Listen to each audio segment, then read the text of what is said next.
Hello readers, welcome to this video. This is my August TBR and I hope that you enjoy it and that you find some books that you want to read as well. We have Home Before Dark by Riley Sager. I started reading this one in July and didn't finish it. And of course it's going to be the first book that I'm reading in August because I already started it. And this one, I've said what it was about. Think Amityville horror type of story where the girl goes back to the house to renovate it. The book I am most excited to read in the month of August is The Taking of Jake Livingston by Ryan Douglas.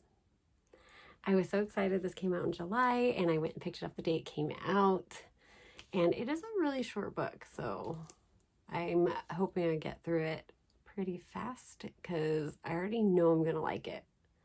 At least I hope I like it because it sounds so good. So this one is about the main character. He can see ghosts, but he generally ignores them. But someone that was part of a massacre that survived ends up being killed, and that ghost writes the name of the killer, like, for this guy to find. At least that's what I'm like getting from the synopsis.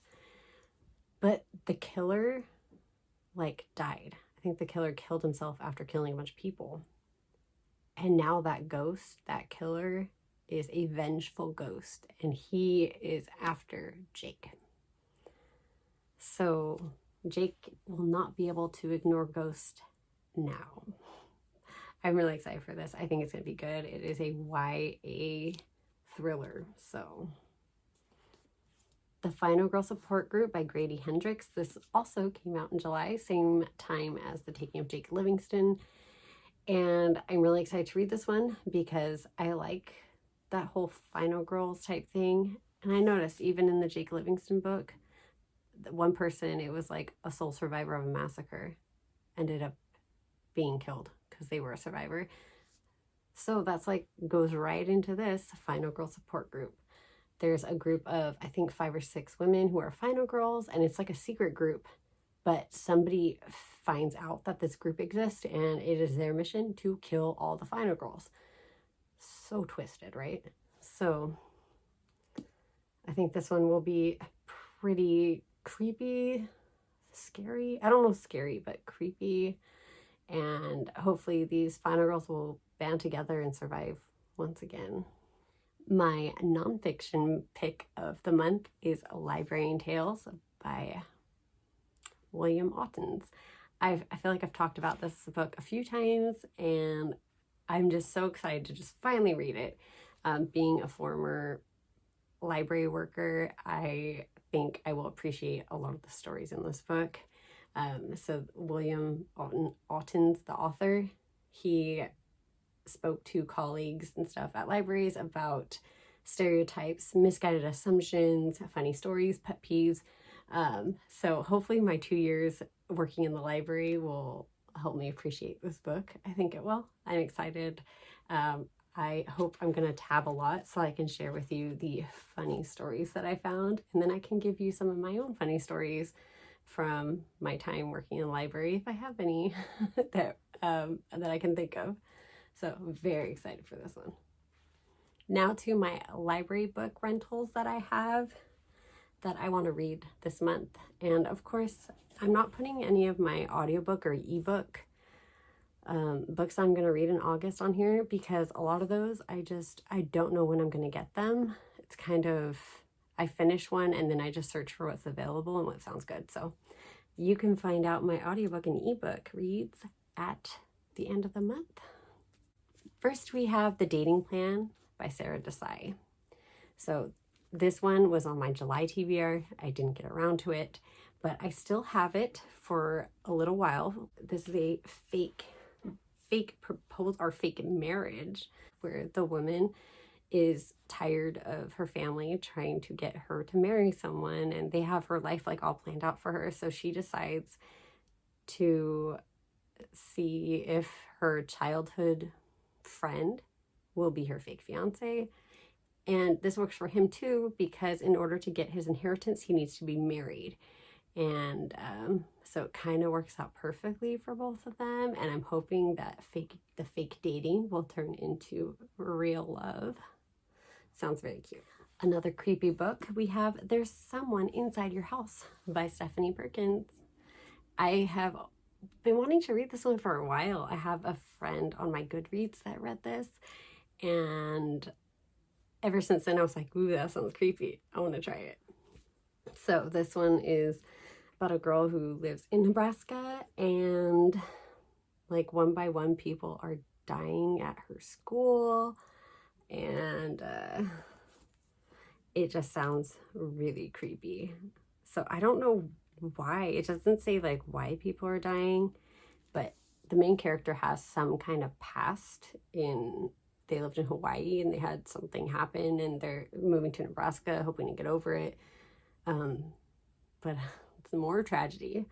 So there's this one. It's also a pretty short book. If you can't tell, I like short books because I feel more accomplished maybe when I finish a book. I feel like, ooh, yeah, but long books, I don't know, it's too much of an uphill battle for me. I don't know. Okay. I already know I'm gonna say this wrong, so I either think it's lycanthropy or lycanthropy. It's another word for a werewolf and other chronic illnesses, a novel by Kristen O'Neill. This one is about a girl she's a teen who is diagnosed with Lyme disease, and she is struggling and becomes a member of the support group for people with chronic illnesses. And one of the members just kind of goes missing, and she's made friends with her, and so she decides to go visit her, and kind of finds out that her friend's a werewolf. So I think that will be very interesting. I feel like that kind of just goes to show that like everyone has something that they're dealing with. So keep that in mind. And also you can see there's a sticker here. It is a new book from June of 2021. Another one, new June 2021, is From Little Tokyo with Love by Sarah Kuhn. I have been wanting to read this one since it came out. I've been thinking about buying it, but not quite sure. It's a YA novel, and it is about a girl in Los Angeles who I think goes on this kind of mission to find her mother. I think she's living with her cousins and she's just having a hard time, and she gets some clues in her neighborhood of Little Tokyo that like might suggest that her mom is still alive, so she wants to find her. And it says she is accompanied by a cute actor named Hank Chen, which I'm guessing is that guy on the cover. So this one looked really cute. I have I Love You So Mochi by the same author, but I have yet to read it. If I can finish these, which I don't know if I can, but another book I really want to read is called Finley Donovan is Killing It. I just picked it up and I just want to read it. It looks so cute, but I have so many other books and I'm just struggling because I want to finish the library books before I have to return them, but then I keep forgetting, like, I can always check them out again later. Like, I should probably read the books that I have bought. There's just so many books I want to read. I just want to read them all.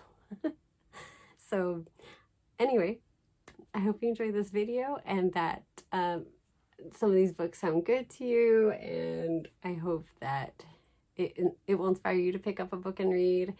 And let me know if you're looking forward to any of these in particular, because if there's one that stands out, then I'll read it first. I know someone already commented The Taking of Jake Livingston. They're really looking forward to, so I would love to read it and let you know if that would be like a good book for October.